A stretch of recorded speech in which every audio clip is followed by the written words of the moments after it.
Kia and welcome to Tarmac. I'm Dave.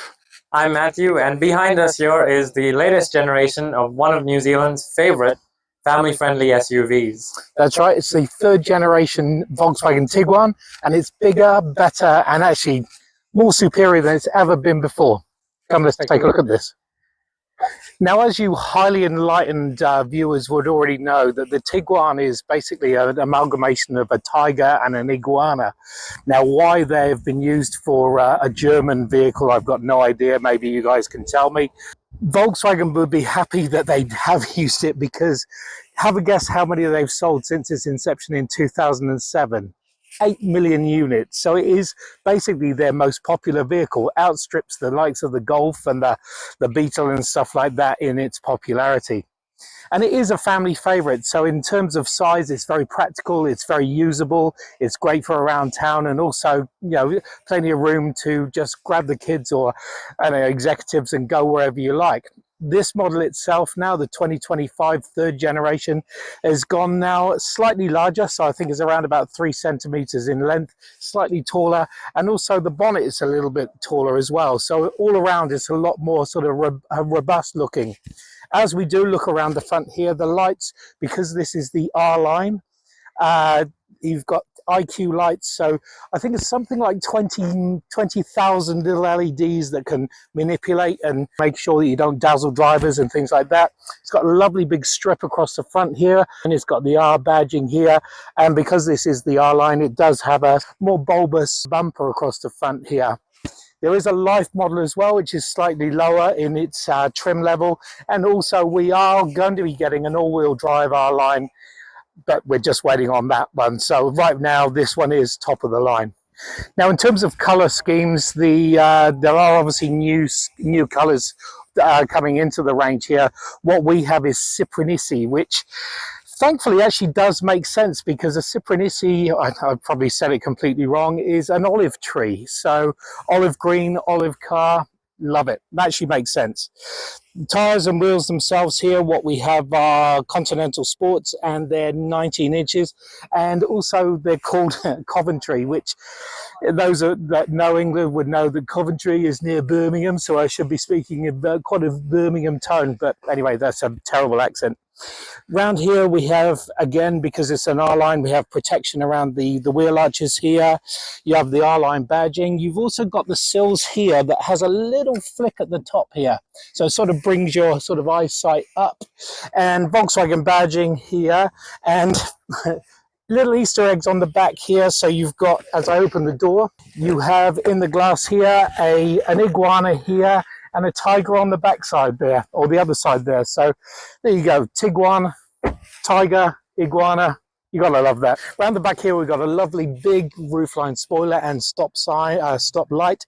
You've got a wiper, you have these IQ lights, which I'll see if I can show you at night. So these here are LED and 3-dimensional. Big strip across the back here, VW badging. What this doesn't light up like it does in the Volkswagen Golf or the Touareg, but maybe that will come in the R Sport model anyway. Tiguan across the bottom here, and look, absolutely no exhaust, so nothing fake coming out there, just nice clean R-Line bumper. Also, it's a kicker tailgate, so that opens up to 652 litres of usable trunk space. So you can throw whatever you want in here, take the kids to wherever you want to go, and also go to the beach. And under the back, or under this sort of base here, you have a spare tyre, which is actually called a linglong. I'll let you make your own choice of jokes out of there. Oh, it's quite cute. Under the bonnet here is, as you can see, plenty of room. 1.4 litre turboed engine mated to a 7-speed gearbox. Now, it is small, and for a vehicle this size you may think it's underpowered, but it's actually not. It's 110 kilowatts of power and 250 newton meters of torque. In terms of efficiency, it's 8.5 litres per 100 kilometres, and in terms of emissions, out of the lack of exhaust back there, is 192 grams. But I have to tell you, it gets up to 100 very well. So it is, although it's small and, you know, But good things come in small packages as opposed to lanky things like Matthew. Anyway, speaking of Matthew, he's inside. He'll show you what's going on in there. I might not be so tall and lanky as Harry, for example, who isn't here today, but if either of us were here, the Tiguan has always been a comfortable place to be for somebody of my size and even bigger than me, actually. The amount of space you have here in the front is really nice. The seats hug you well, and you've got lots of light coming in from all the windows and things. It is a genuinely a nice place to be, and Volkswagen have upped the interior quality of this new generation model quite a bit from the old one. So I'll start off with the seats, which on this R-Line model are the Art Velours sport seats with the integrated headrests, and I actually really like them. They are comfortable, the bolsters are very supportive, and you do get lots of that blue highlight all around to emphasize that R-Line badge. There's also an R badge on the seat there, and if you take a look in the doors, that blue line extends all throughout onto the dashboard, where you have some more R badges dotted around. Again, I'd like to raise the question about the authenticity of the R badge with all of its use, but that's a conversation for another day. What the Tiguan does do really well, especially in this new generation car, is its practicality. So this is a family-friendly SUV, one of certainly New Zealand's favorite in the segment. And what it does have are some really sizable door cubbies with felt-lined cubbies as well. So if you chuck your keys in there, it doesn't make any noise. You've got a couple of cup holders in the middle. You've got room under the armrest here, and everything is sort of removable. So you can take that out. You can take this out as well. It's quite cool from that sense. You've also got this nook here for your phone. So you've got a shelf which lifts up, but you can also take your phone and tuck it underneath there, of which there are actually not one, but two wireless charging ports hidden there. If your phone doesn't have wireless charging, then not an issue, because you lift that up and you've got two USB-C plugs as well underneath there for extra convenience. Speaking of convenience, well, what Volkswagen have done is take what was here before, the gear shifter selector, remove that, and they've changed this to the driving control center, which has your start button, your handbrake, and then in the middle, a dial that controls the volume of your audio output on one section. And then if you push it, you get your drive mode selector, which takes you between eco, comfort, sport, and individual. So nice and easy there. The screen actually isn't the only thing on this dashboard panel that lights up, because the R logo that I pointed out earlier, surrounding it are all these sort of little LED diamond things that also light up at night. Similarly with the door panel there as well. Anyway, back to this screen. So this is the 12.3-inch unit, and you do get a larger one that comes on the all-wheel drive R-Line model as well. But this is, if you take a look, quite substantial. And I do like this new sort of interface that Volkswagen are working with, as well as the fact that the slide controls down the bottom for your air conditioning and your volume do actually light up at night. So they have solved part of the big problem with the previous generation infotainment screen. Now, taking a look at this screen, there is actually a lot going on there. So this is the sort of home layout where you've got your audio input there, your air conditioning controls, and then you can swipe through for some more things. Swipe down as well, and you get a quick fire screen here with all of the basic controls for your audio, your navigation, traffic, and other things like that. Down the bottom, you've got the air conditioning controls there. So for each side, you've got the temperatures, and then the seats there have massage functions, which I didn't cover earlier. It's quite cool. You get 3 different options of massage types. Heading back to that home screen, well, you've got a menu up the top there as well, but the key things I want to point out there are the vehicle itself. You've got a few different settings which you can play around with over there. And then you've got the app drawer here as well, which opens it up to more, allowing you to access the assist systems, the experience, and then on this side, the seats and the sound, and also IDA as well. Going back here, 2 key things. The driving mode, as you can see, opens up to the driving profile and the atmospheres. Now, these are quite cool because if, for example, I choose Joy, it'll change the color of the various buttons and backgrounds and things, and also do things like increase the volume as well. As you can see there, it'll tell you what each one does. So quite cool from that aspect there. Heading back to the app drawer, and you can go to background. There is a few set options here, as you can see there, but if you open up individual, there are 30 different light settings as well you can have for your ambient LED lighting. So they have thought about that too. So this panel across the front of the driver here has your essentially all your vitals about the car. So you can customize this as well in a variety of different options, as I'll show you in a bit. So this is sort of what the layout looks like. In the middle there, you've got the rev counter, the speedo inside it. Notice the R badge as well, although this is just the R-Line car. And then down the bottom, you've got a few more information bits like the seatbelt monitor, the lane keep assist, the adaptive cruise control, the gear, and then of course the petrol indicator as well. Taking a step back to control that, well, the steering wheel firstly is an R-Line option. You've got these nice chunky thumb grips, a flat bottom, and a good leather wrapping around the steering wheel, which takes you to these buttons here. Now, note that Volkswagen have changed these and gone in favor of traditional buttons rather than the haptic stuff that they had after it wasn't received so well, let's say. The controls on the left side choose your adaptive cruise control and your volume, and then on the right side you've got your controls for the screen in front of you. So you can press view and quickly change what you see to a more traditional dual cluster layout, or you can change that and again go to like a more modern sort of technical layout. To customize this layout as well, you just press either the left or right depending on what side you want to choose, and then you can go down and choose from various different things like consumption, distance, temperature, as well as your audio input. So there is a lot going on this screen, and you can essentially mod it to suit your needs really well. What you'll notice as well is where the wiper stalk used to be, that is now actually the gear selector here, which is more resembling what you see in the Volkswagen ID cars.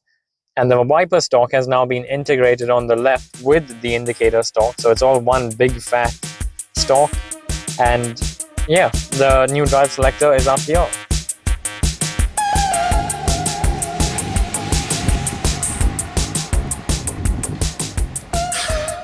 So the third generation Volkswagen Tiguan, it really has, despite having a 1.4 litre turbocharged engine, it does have a little bit of Tiger in it. It is quite nippy, particularly around town and around we're going around a little industrial area, which is quite good because it feels lighter, but it also feels quite rigid and secure. So even in comfort, it's got a softish sort of underbelly, but it's not.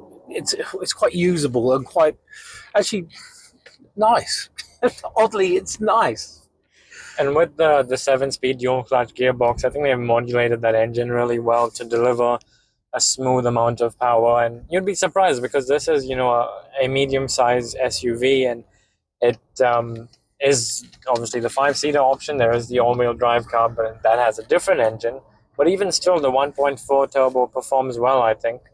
Yeah, we'll see if we can get onto the motorway in a while and show you some of the tricky adaptive cruise and things. But it feels quite good. It corners well, and this is even before you go into sport, which is a simple touch, and away it goes. It's not going to win any sort of drag races or anything like that, but it's not a slouch around town, which is nice.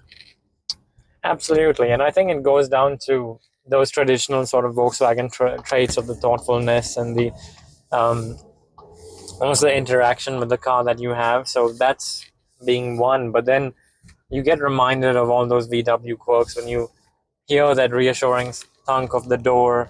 You sit in these seats, which are massage seats and also nice and supportive. So all around, it is a pleasant car and a nice place to be. The touch points are really nice. The steering wheel feels great, sort of a nice leather wrapped, and that's really good. And I like the at night, again, we'll see if we can show you, but these big panels lighting up the way, and you can change your mood with the atmospheres and things like that. So very good. And also there's the practicality side of it as well, as Matthew pointed out earlier. So it is quite a spacious sort of 5-seater family one.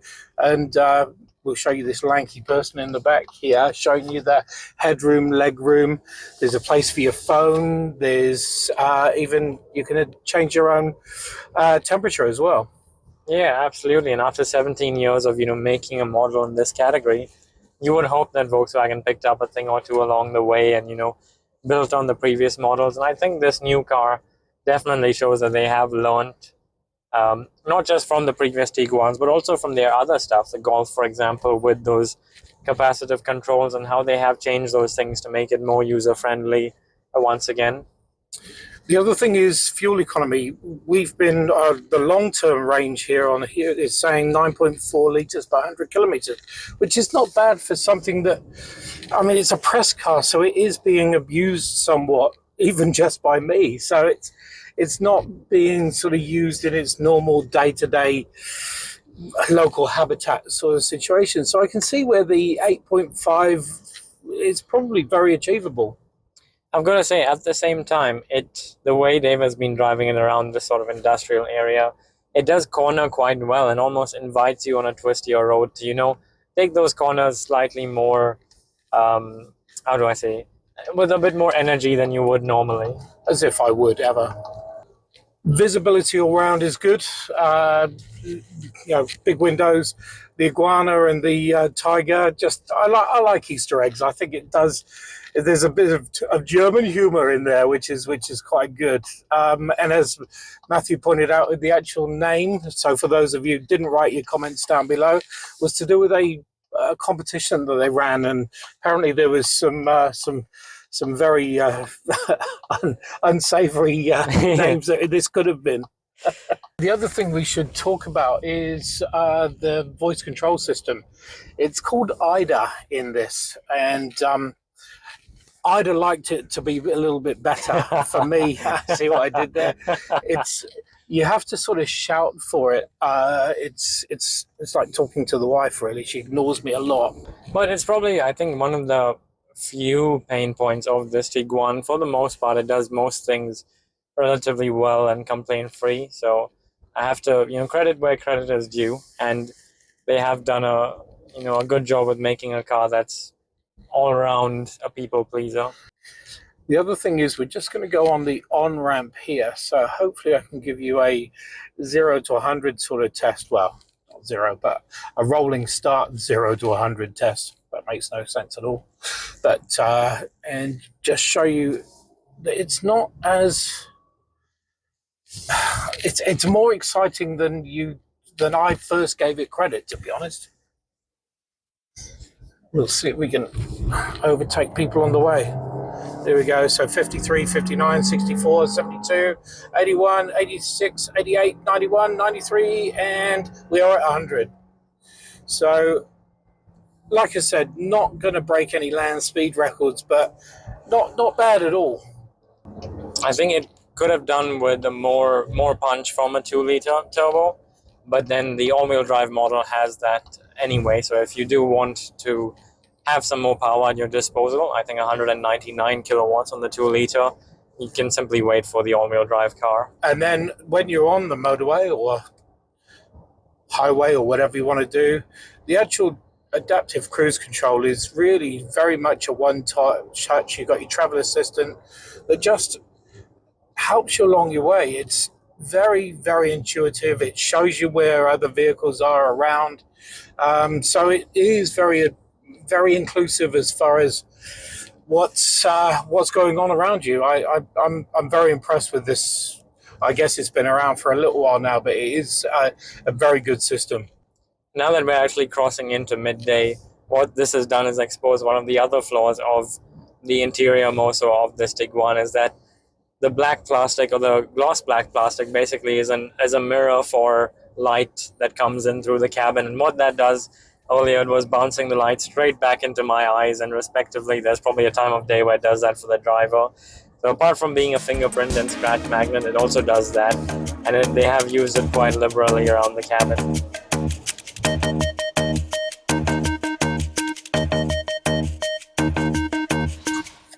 So there you have it, the new Tiguan, third generation, Volkswagen's most popular vehicle, just got better.